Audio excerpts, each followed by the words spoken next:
basically, thank you for coming, my fans and friends, and basically what I've done over the past year and a half now is I've been writing books, and to tell you a little bit what got me writing books, and I never told none of you guys this, you know me back when I was this big, way back even in Marion, I wanted to make movies, and be in movies, make movies, but I never told anybody because you guys know where we were from, there's nothing there. There was no point in saying it, and it's all just seemed like dreams back then, and everything was dreams. Well, as you know, I left right after high school, and I also have passions in music. I learned how to play guitar, and I really was kind of a rock star. I played in a band and played in South Florida, and I always dreamt that, you know, I would play music, get on stage, be seen, and that would lead me into movies. And it was fun. Those were the greatest times of my life, and time goes by. You get caught up in life and surviving and, you know, working what job you have to survive and pay the bills and get something to eat and stuff. So finally, at the beginning of 2014, I said to myself, I said, you know, my life's getting away from me. I've got to do something. I've got to make it happen. So I set a resolution for myself. I said by the end of 2014, I am going to be in a major motion picture. I don't know how or why or what. I'm going to make it happen. So I started searching online. I started making phone calls. I started sending emails and doing all kinds of things. And really, nothing was happening. So I just kept trying, kept at it. And, you know, I was getting unanswered calls, unanswered emails. So I finally said, well, somebody in Rochester has to be making movies somewhere. There's got to be somebody doing something. So I started searching online about Rochester, and they do make movies in Rochester. So I went to Rochester, and I found an address, and I'm looking for this address where there's a movie studio in Rochester. And I'm looking for this address, 80 East Street, whatever it was. And I'm driving down the road in Rochester, and I'm looking, and I can't find it. So I get out of my car, and I'm looking like, here's 50 East Street, and here's 100, and I'm looking for like 80 East Street. And I'm thinking, what is up with this? I can't figure this out. So I went to a hot dog vendor on the side of the street, and I asked him, I said, can you help me find this address? I can't find this. And he said, well, I'm sorry, I don't know where that is, but if you go right there, that's information. I happen to be right across the street from information. So I said, all right, I'll go in there and I'll ask him. I go in there, and lo and behold, it is the office of Nora Brown, who is the Rochester Finger Lakes Film Association Executive Director. Exactly the person I want to be talking to. She wasn't there that day, but I was able to talk to some people and set up an appointment. I got her phone number. I called her, I went back and I met with her. And this is about March of last year, right around there. And when I went to meet her, I had already written Spina Comes Home. And I wrote this as a movie script. I wrote the script. As a matter of fact, I have drawn the entire movie. I've got 2 books here where I drew front to back the entire movie. The storyboards, the characters, the monsters, everything. It's really cool. My drawing isn't that great, but it's very interesting. And if you read the book and look at the pictures in here, your mind will bring the detail, the color, and the vision, and all that. So I was talking to Nora, and I said, you know, I want to make these movies. There's got to be people in Rochester that make movies. And I'm confident, I'm able. I said, listen, Rochester needs somebody to come in with charisma and that spark and that fire to light Rochester and make it a movie-making mecca. You know, I'm confident and talking big and everything. And she found it interesting, you know, talking with me and whatnot. And she said, you know, well, Robert, I've got some advice for you. She could see that I had already written the movie script for this. I had 1 Second Can Change Your Life about halfway written, because I had the idea for this, and I had this about half written. And she said, Robert, what you need to do, it's very, obviously, very competitive trying to get into the movie business and make movies and stuff. And she said, what you need to do is write the stories, publish them. That way, if anybody likes your stories and wants to make movies out of them, now you've got the legal rights. And they have to talk to you, they have to come through you. So I said, all right, I took her advice. I went home and I started searching online about publishing books and what it takes to get a book published. And it's very difficult to get in with a traditional publisher that have the well-known publishers and whatnot and try to get in that way. And there is now a lot of self-publishing companies which you can contact and they will publish your writings for you. And so I pursued Ex Libris, who is my publisher, self-publishing agency, and they're great. I want to give special thanks to Ex Libris for taking my 3 books so far, getting them published, getting them out there. And when all is said and done, you can do this. It's very expensive. It costs a lot of money. I have spent all of my time and energy and money over the past year and a half doing everything I could to get these books published, get them out there, and it's really a fun process. It's interesting. At least I'm writing my stories, I'm dreaming about the movies that I want to play, and I'm getting them out there.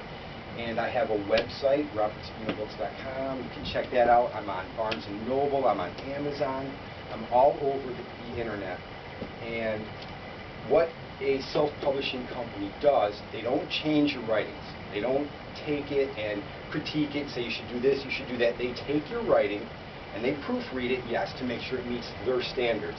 They don't allow pornography and terrible bad language and stuff like that, which is fine. I'm not into all that. I'm into fantasy and fiction and monster movies. And so they proofread it. They make obvious spelling corrections, and they do make suggestions. They say, in this phrase here, you worded it, so and so. Maybe you might want to try to word it like this. And so it comes back to you. You can accept their changes or not. And when I wrote Spina Comes Home, I sent that in, and when I wrote this book, I wrote it with pen and paper. Literally wrote the whole story with pen and paper, tried getting it out there, and so it's raw. It's gritty, it's raw, and I have made mistakes in this book. There's probably a half dozen mistakes where I spelled no, N-O-T. I spelled the word created, create, very simple things. So I'm very sorry about the few mistakes that I missed in there. It was fun to write it. It's a great story, and there are aliens in here. There are predators in here, and I've studied copyright laws and intellectual property, things like that. You can take an existing movie, TV show, book, and you can write about the characters in those stories as long as you create a new story. And I have done that with this. I've created an entirely new story. I've introduced the character Greg, who is myself, and I've introduced him in a really neat way. To give a little bit of the book away, he is born in the 1700s, and it's just him. His name is Gray. It's him, his mother, and his sister. The father is away at work, and very early in the book, there's only a couple pages where it's him, his mother, and his sister, and he goes out to hunt to get food, because this is obviously how they eat back then. And he is hunted by a predator and going to be hunted and killed and taken as a trophy. As fate would have it, Reagan saves the predator from an alien, and the predator gets very badly wounded in the little fight that goes on there.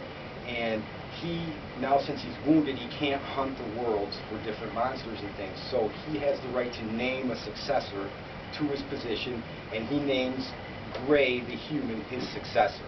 So that sets up the story. They take him into space. The book is called Spina Comes Home, and I never, ever once in the book mention the name Spina. I just take it for granted that you know his name is Gray Spina in the beginning. None of that really matters, because very quickly he's taken away and the predators name him Reagan, the little warrior. And it's a great monster movie. I want to read one little excerpt in here. And this excerpt is where Reagan is in space, and for the most part he's in a suspended sleep all the time. He has to pass some rites to become a predator, and he does pass them. And most of the time, going between planets and stuff, he's basically asleep, and he doesn't know anything other than the hunt. And so they bring him back to Earth, and this is the first mission that he gets to lead, because it's back on Earth, and he's a human. So the leader on the Basting Crow, which is the ship he's on, is Tysalon, and he allows Reagan to lead the mission here. And this is how Reagan finds out that he's back on Earth. It's been over 200 years, and obviously nobody's alive from the time he was. So this is how Reagan finds that out. A view of Earth from space. It's beautiful. The scene pulls back slowly, revealing a huge widescreen picture window from the Basting Crow. The scene continues back and down, showing Reagan from the back. He is wearing his boots and leather pants, no shirt. He has beautiful, long, curly, very thick, salt and pepper hair growing down to his pant line. The scene pans around Reagan from the back to show him from the front. He is standing there, emotionless, with his arms crossed at his chest. He stares sadly at his home planet, looking almost like tears want to fall, but none do. Reagan is shown from the right side as Geisen walks into view from behind the wall. Reagan, it is time for you to know now that you have come home. You are meant to be a galactic hunter. You have proven this to yourself and because you are here now. It is over 2 centuries since you were here last, and you have been chosen to lead a mission here on your home planet. It is possible the succubans have gone free, and if so, your task is to hunt them and remove any trace of them. We have activity where I discovered you, the Reagan, the little warrior with the mark of the hunter upon him. Reagan slants his head down towards the floor in Geisen's direction, looking with both eyes down to the left. How am I still alive? So here he realizes that his family is gone, the world he knew is gone, and this is where he takes it upon himself to take on the challenge of the monsters and creatures that are there, and he just sets out on this great story, this great monster story. And it's really, really interesting. I so want to get this movie made and done, and I hope the powers that be read this book, check it out, and see what a great story it is, and want to make it into a movie. So, yeah, we'll see what happens with that. Now, this is the first book I wrote, and it's only about 150 pages, short, easy read. Every page is pounding out the story. And here, and this is actually the second book that I wrote, 1 Second Can Change Your Life. Again, it's very short, about 150 pages. Every story is pounding out the story. This one's very different than that. This one's like an action monster movie. This one is a tragedy. The whole book, start to finish, is a tragedy. And I wanted to write a tragedy, and through the tragedy, tell a great love story. I think all relationships out there between men and women where they get married and whatnot, they all have very special things that happen between just them, and nobody knows about them except just them. And I wanted to tell a love story where the very special things that brought 2 people together, that they love about each other, that is their bond, it's their strength. I wanted to talk about that through traumatic events. And this is the story about a married couple, Mary and Jacob Jers, who have been married for 25 years, and a terrible accident happens where 1, 2, 3, 4 people are killed, 4 kids get killed, and they are killed by one reckless kid who is the only kid that survives the accident. Mary and Jacob Jers are also victims in this accident. Mary lives, she's okay. Her husband Jacob doesn't fare so well. He lives, but he becomes seriously mentally handicapped. And Mary does not want to give him up. She decides to take him home and take care of him. And the book is about her realizing how her husband is not coming home. And it's very tragic. It's definitely a tearjerker. It's sad. It's a tragedy. And throughout the story, she's always remembering the things she loved about her man. Her rock, her security, her everything, who has now been reduced to not being able to take care of himself. I didn't get overly wordy with this book. I do describe the hospitals which come into play, the court systems which come into play, the families that come into play. There's 5 main families in this that are just devastated. Actually, the whole town is devastated to this, and this is something that most people that grow up in a small town like myself and all of us did can relate to very easily. And when people see Jacob, they remember what Jacob was, a hard-working, very able, capable guy, and see what he's become, and it's very sad. It's very heartbreaking. There's funny scenes in this book. There's lots of sad scenes. But I wanted to share with you one of the things that Mary remembers, what Jacob did to woo her, make her his girl. And this is one of my favorite scenes in the book, and this is what Jacob did to make Mary his girl. The scene shifts back to Jacob, leading Mary into a room, and she is blindfolded with a rock and roll bandana. "Jacob, where are you taking me?" "You will see. We're almost there." Jacob sits Mary down on a couch and says, "Okay, are you ready?" "Yes, I'm ready." Jacob removes the bandana, and Mary has an excited smile on her face. Well, Jacob, what's the big surprise? Are you ready? I've got something very special for you. What is it? Jacob turns around, walks to a table, and picks something up that Mary can't see. Jacob turns around to face Mary with something behind his back. Jacob, what is it? Close your eyes, Mary. You're going to love this. Mary closes her eyes with the most beautiful smile on her face. Okay, Mary, hold out your hands and don't open your eyes yet. She does, and Jacob puts the CD in her hands. Okay, you can look now. Mary opens her eyes, looks at the CD, looks at Jacob, looks at the CD again, and says, Jacob, this is a CD. Oh, Mary, this is not just a CD. This is a very special CD, and before you listen to the CD, I'm going to show you what's in it. Jacob, what are you talking about? Watch this. Jacob slings a guitar over his shoulder. There is a cord connecting the guitar to a small mini guitar amp, and he turns the power to the amp on. I'm going to play for you what's on this CD, and this is just for you. Jacob starts to strum his guitar. He plays nice sounding chords and is fairly good. He is playing and starts to sing a song to Mary. He sings a song to her, which I have written in here. It's a very cool song. And it's on YouTube? It's on YouTube.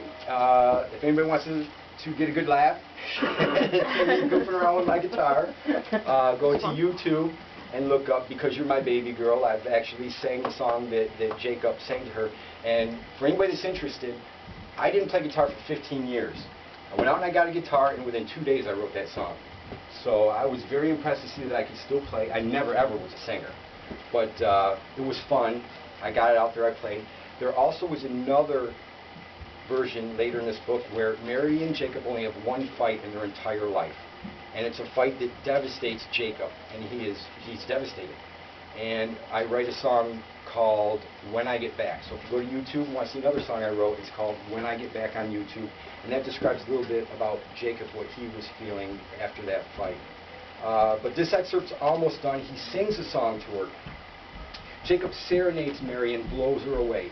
He plays and sings, and Mary is very impressed. Jacob is smiling and singing right to Mary with a huge smile on his face. He finishes his song and says to Mary, that was for you, my baby girl. And the name of the song is Because You're My Baby Girl. Jacob is smiling so big, so proud of this song.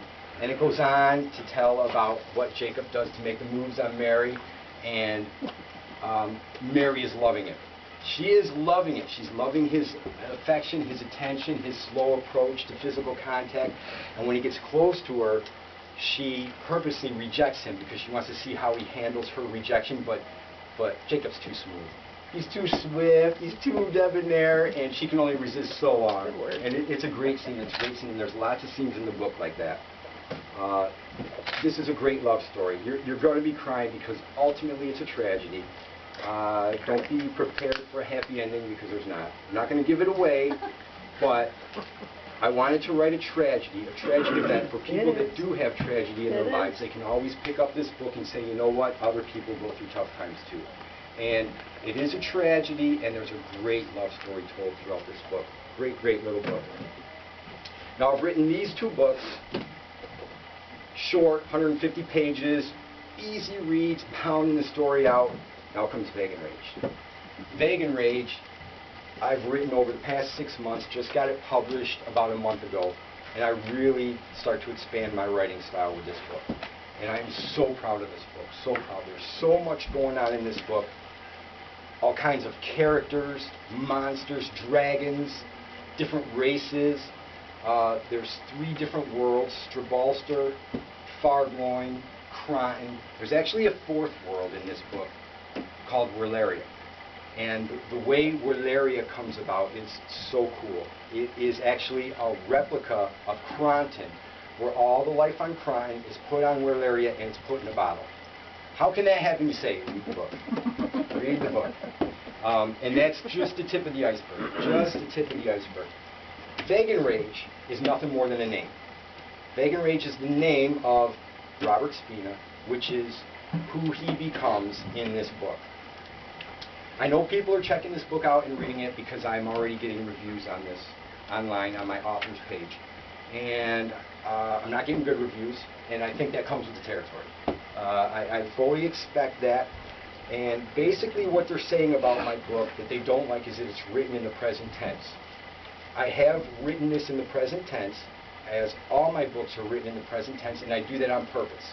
I want people, girls and guys alike, that read my books to be able to relate to them. They can relate to the characters. They can say, hey, you know what? My daily life and routine isn't any different than this guy. And they can relate very much to what he's doing and going through. And they can say, well, you know what? I would have handled this situation like this, not the way he did, and that's okay. That's okay. People handle things the way they do. But this book is about 500 pages. There's so much going on here. I've created so much stuff that I've actually included a glossary at the back, about 10 pages long, 10 to 15 pages, with different magical items, the names of places on different worlds, characters, dragons, monsters, all kinds of cool stuff going on in this book. This is the type of book for people that like to read. You pick it up, you open it, you start reading, and you just fall into it and let it take you away. If you're one of those people that just wants to pick things apart, boy, you're going to love this book. You can pick it apart all day long. All day long you can say, well, this can't happen, that can't happen. You know what? It's fantasy. It's fiction. It's all about falling into it, starting to read, and see where it takes you. And you got to get past the first couple chapters explaining what's happening, what's going on, and then it just sucks you in. There's so much going on, so many things to be engrossed in, to fall in love with, so many characters, so many places, so many races. And again, the people that have criticized my book, I don't know that they've read the whole book. No, obviously. I don't know that they've read it. One person says he couldn't get past the first chapter. Well, don't write a review on a book that you haven't read. We can't help you, you can't read. Right. Yeah, I mean, the big criticism again is that it's written in the present tense. So I got a theory about it too. when I like I said, I do write in the present tense. So I decided to write about things. There's lots of things going on, lots of things to be interested in. I've got a group of characters here, and the way I decided to write about things is they're in an event and a situation is happening, and they follow through with the situation. Now there may be a group of people watching the situation over here, and a group of people watching it over here. The way I've chosen to write about it is talk about this situation as it happens, and my paragraph, come back to these people, talk about what they're doing simultaneously, and how their events flow through, and simultaneously over here. So there's a lot going on, and it's so interesting. And if you just think to yourself, there's a lot of things going on at the same time, you'll be fine. You'll understand what's going on. Super interesting. And by the end of the book, trust me, when you get to the 7th, 8th chapter, you're not going to be able to put it down because it's so interesting. You're going to get caught because things keep happening, and you're going to be saying to yourself, how does this guy think of this? Because it's amazing stuff. It's amazing stuff. And by the end, the last 4 or 5 chapters of this book, things start coming together and culminating, and you're, you know, as I read this book and I get to the end, I have to put it down because your heart's pumping. You're like, oh my God, what's going to happen? Well, I can't, you know, what is going to happen? This is coming here, and this is coming here, and this is coming here, and it's great. It's great. And another thing I don't think people understand, there's going to be at least 3 books in this series. So when the book is over, it's not over. It's just beginning. So a lot of people might read this book and say, there's too many unanswered questions. Yes, there is. There's so much going on, it can't be written in one 500-page book. The next book is going to be longer than this one. And I tell you, I just finished proofreading. I'm on the 20th chapter, and it's got to be, I'm not sure, about 400 pages. It just keeps getting better. It keeps getting better and better. So the excerpt I want to read from this book right here is when Robert Spina becomes Vaganrage. The 6th chapter of this book is called Robert Becomes Vaganrage. And there's no table of contents either, honey, you said, so that's why I don't think people are reading ahead. You mean a chapter page? Table of contents. You said they didn't put that in when they published. Again, they write what you send them. They don't, self-publishing companies don't change what you send them. So that's my fault. You know, and one thing that disappoints me is I didn't put at the beginning, it doesn't tell the chapters. There's 30 chapters in this book. And I really wish I had thought to put the chapter list in here.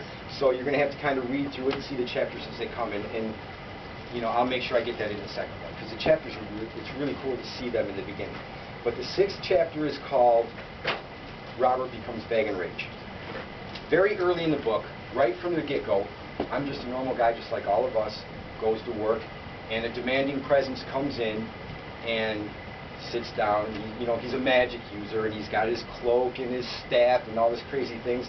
Robert's on his lunch break at a store eating sub, and he's looking around, and nobody's paying him any attention. Like, nobody can see this guy. Only he can see him. And he's doing this magical stuff, and he's like, oh, that's really cool, that's fun, but I got to go back to work. He's like, you're not going back to work, you're coming to me, to a different universe, because there is special things that you've been meant to do. And he's like, yeah, right, whatever.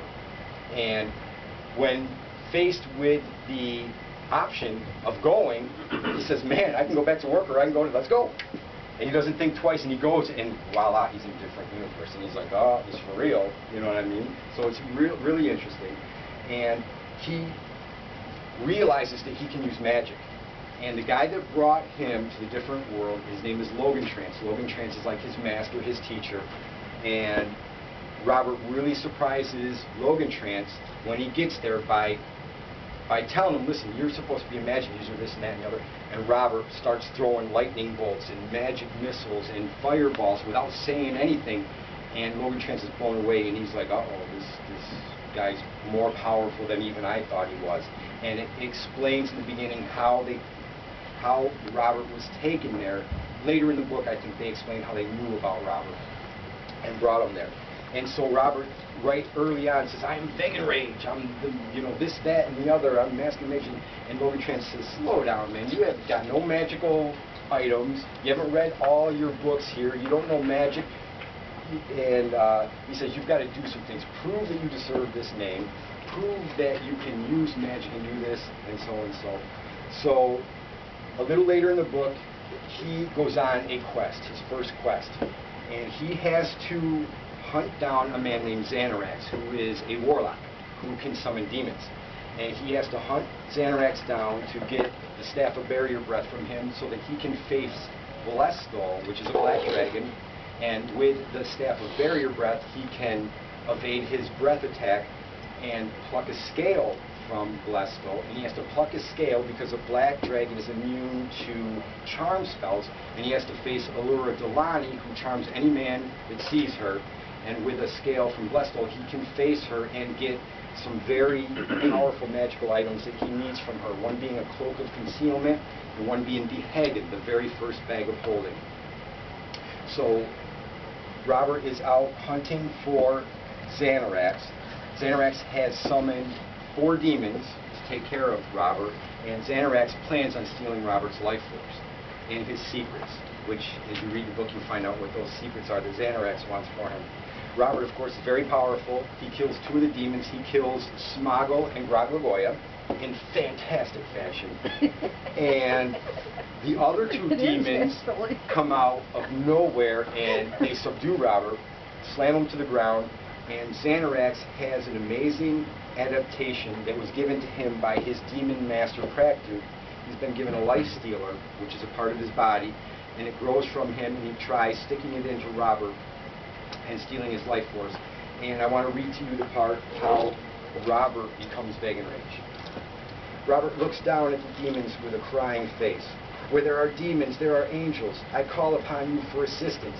Simtaps looks at Drumbo. Angels, he says, laughing. Angels, bring them all. Bring them. We love angels. Xanarax gets up, coughing and staggering a little before he regains his strength. No, you fools, don't let them summon any help. Xanarax runs back towards the demons and gets to them just as a halo appears in the sky, shining down intensely bright sunlight in a small circle around Robert. The light is so bright that the demons and Xanarax cannot look at it. Another, much larger halo appears, shining down the same light in a much larger circle.